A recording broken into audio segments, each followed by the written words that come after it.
আজকে আমি আরও একটি নতুন রেসিপি নিয়ে আপনাদের সামনে হাজির হয়েছি। নমস্কার, কেমন আছেন সবাই? আমি জলিস কিচেন অ্যান্ড স্ট্রিট ফুডে আপনাদেরকে স্বাগত জানাই। আজকে আমি চিংড়ি মাছের একটি রেসিপি শেয়ার করছি।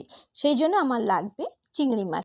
অল্প চিংড়ি মাছ থাকলেই এই রেসিপিটি তৈরি হয়ে যাবে। এখানে আমি চিংড়ি মাছগুলোকে বেছে ভালো করে ধুয়ে নিয়েছি। তারপরে আমি 1 চামচ হলুদ দিয়ে দিচ্ছি তার উপরে, আর পরিমাণ মতো নুন দিয়ে দিচ্ছি। দেওয়ার পরে আমি সব কিছু চিংড়ি মাছের সাথে মিশিয়ে দিয়েছি। দেখুন, চিংড়ি মাছ মাঝে মাঝে অল্প বাড়িতে রয়ে যায়, সেই লেফটওভার চিংড়ি মাছ দিয়েই আপনারা এই রেসিপিটা খুব সুন্দরভাবে বানাতে পারবেন। চলুন এখন একটা মশলা বানিয়ে নিই। প্রথমে আমি একটা বাটিতে 1 চামচ হলুদ গুঁড়ো দিয়েছি, 1 চামচ জিরে গুঁড়ো দিচ্ছি, আর 1 চামচ লঙ্কার গুঁড়ো দিচ্ছি। এরপর আমি মশলাগুলোর মধ্যে জল দিয়ে দিচ্ছি। দিয়ে মশলাটা আমি মিশিয়ে ভিজিয়ে রেখে দিচ্ছি। আমি গ্যাস অন করেছি, গ্যাস অন করে আমি কড়াই চাপিয়ে দিয়েছি। তাতে আমি সর্ষের তেল নিয়ে নিয়েছি। সর্ষের তেলটা যখন খুব গরম হয়ে গেছে তখন আমি চিংড়ি মাছগুলো এক এক করে সব ছেড়ে দিচ্ছি। ছেড়ে দেবার পর আমি এইভাবেই চিংড়ি মাছটাকে 5 মিনিট রেখে দেবো। চিংড়ি মাছের এক পিঠ যখন ভাজা হয়ে যাবে তখন আমি চিংড়ি মাছটা উল্টে দেব। দেখুন, এখানে আমি যেভাবে চিংড়ি মাছ ভাজছি ঠিক এইভাবে আপনারাও চিংড়ি মাছটা ভেজে নেবেন। এইভাবে আমি চিংড়ি মাছগুলোকে ভেজে নিয়েছি। আমার চিংড়ি মাছগুলো সব ভাজা হয়ে গেছে। আমি এখন চিংড়ি মাছগুলোকে কড়াই থেকে নামিয়ে নিচ্ছি। কড়াইয়ের মধ্যে যে মাছ ভাজা তেলটা রয়েছে, এই তেলের মধ্যে আমি পটলগুলো ছেড়ে দিচ্ছি। এখানে আমি 5টা বড় পটলকে গোল গোল করে কেটে নিয়েছি। পটলগুলো আমি ভালোভাবে তেলের মধ্যে ভেজে নেব। খুব লাল করে ভাজবো না, অল্প সোনালি কালার হওয়া অবধি ভাজবো। দেখুন, পটলগুলোর মধ্যে অল্প কালার চলে এসছে। এখন আমি পটলগুলোকে কড়াই থেকে নামিয়ে নিচ্ছি। এই কড়াইয়ের মধ্যে আমি এখন অল্প তেল দিয়ে দিয়েছি। এখানে তেল গরম হয়ে গেছে। এখন আমি 2টো আলুকে টুকরো করে কেটে রেখেছিলাম, সেই আলুর টুকরোগুলো এই তেলের মধ্যে দিয়ে ভেজে নিচ্ছি। এখানে আমার আলু ভাজা হয়ে গেছে, আলুতে অল্প কালার চলে এসছে। এখন আলুগুলো আমি তেল থেকে নামিয়ে নিচ্ছি। সেই তেলের মধ্যেই আমি 1 চামচ জিরে আর 1 শুকনো লঙ্কা ফোড়ন দিয়ে দিচ্ছি। ফোড়নটা ভাজা হয়ে গেছে। আমি এখন 2টো কুচনো পেঁয়াজ এর মধ্যে দিয়ে দিচ্ছি। দিয়ে খুব ভালো করে পেঁয়াজগুলোকে আমি এখন ভেজে নেব। এখানে পেঁয়াজগুলোকে লাল হওয়া অবধি ভাজতে হবে। দেখুন, পেঁয়াজগুলো কত সুন্দর রং হয়ে গেছে। এইভাবেই আমি পেঁয়াজগুলোকে ভেজে নেব। এখানে আমার পেঁয়াজ ভাজা হয়ে গেছে। এখন আমি এর মধ্যে জলে ভেজানো মশলাটা দিয়ে দিচ্ছি। দেবার পরে এই বাটিটা ধুয়ে আবার একটু জল দিয়ে দিচ্ছি।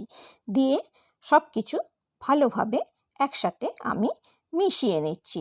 মেশাতে মেশাতে যখন মশলাটা কমে আসবে, একদম পেঁয়াজের সাথে মিশে যাবে, মিশে তেল ছাড়বে, ঠিক সেই সময় আমি একটা বড় টমেটো কুচিয়ে রেখেছিলাম, সেই টমেটো কুচোনোটা এখন আমি এর মধ্যে দিয়ে দিচ্ছি। দিয়ে দেবার পরে এই টমেটো কুচোনোর মধ্যে একটা কাঁচা লঙ্কা চিড়ে দিচ্ছি। দিয়ে সব কিছু আবার একসাথে একটু মিশিয়ে নিচ্ছি। মিশিয়ে নেবার পরে এখানে আমি পরিমাণ মতন নুন দিয়ে দিচ্ছি। আমি এখানে 1.5 চামচ নুন দিয়েছি। আপনারা যে যেমন নুন খান সেই হিসাবে নুন দেবেন। এরপরে আমি এটাকে ঢেকে 4 মিনিটের জন্য রেখে দিয়েছিলাম। 4 মিনিট পরে ঢাকনা খুলছি।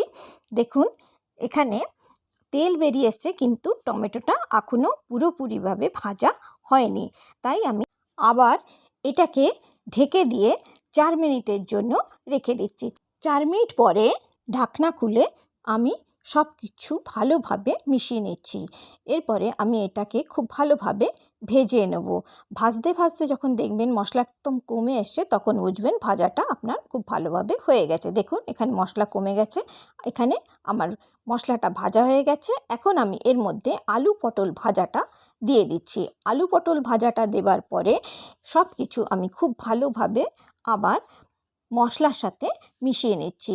আলু পটল আর মশলা খুব ভালোভাবে কষিয়ে নিতে হবে। এখানে আমি আলু পটল মশলাটা খুব ভালোভাবে কষিয়ে নিয়েছি। তারপরে আমি মাঝারি সাইজের 2টো ঝিঙে কেটে রেখেছিলাম, সেই কাটা ঝিঙেটা আমি এর মধ্যে দিয়ে দিচ্ছি।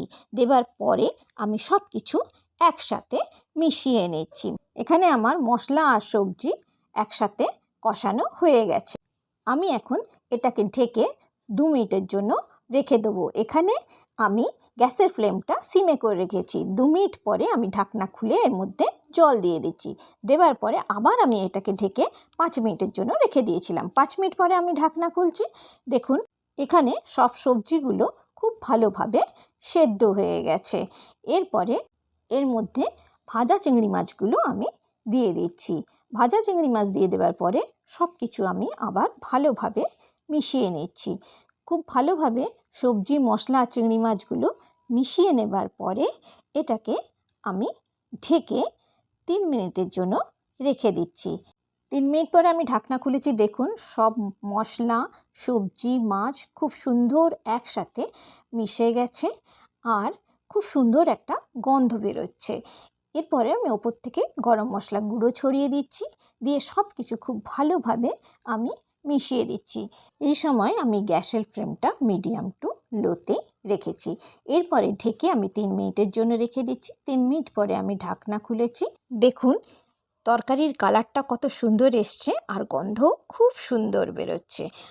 আমার রান্না কিন্তু শেষ। আজকের রেসিপিটি যদি আপনাদের ভালো লেগে থাকে তাহলে নিশ্চয়ই আমার চ্যানেলটিকে সাবস্ক্রাইব করবেন, বন্ধুদের সাথে শেয়ার করবেন আর একটি লাইক নিশ্চয়ই করবেন।